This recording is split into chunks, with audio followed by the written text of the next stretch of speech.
నమస్కారం. నా పేరు శ్రీరామ్ శర్మ.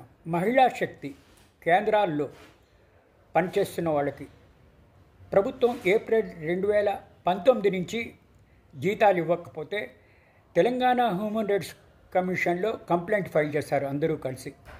ఇరుపక్షాల వాదనలు విన్న గౌరవ Telangana human rights commission chairman justice doctor Shamim Akhtar garu state గవర్నమెంట్కి ఆదేశాలు ఇచ్చారు. వెంటనే సోషల్ కౌన్సిలర్స్కు, లీగల్ కౌన్సిలర్స్కు, పోలీస్ కానిస్టేబుల్కు, డేటా ఎంట్రీ ఆపరేటర్స్కు, మహిళా శక్తి కేంద్రాల్లో పనిచేస్తున్న వారికి ఏప్రిల్ 2019 నుంచి జీతాలు ఇవ్వనందుకు తక్షణమే జీతాలు పే చేయాలని ఆదేశాలు ఇవ్వడం జరిగింది.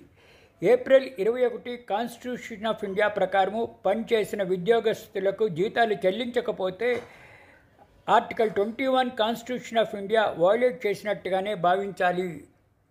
అందుకే వాళ్ళ జీతాలు 2 నెలల లోపల చెల్లించాలని ఆదేశించింది చీఫ్ సెక్రటరీకి, తెలంగాణ రాష్ట్ర ప్రభుత్వానికి.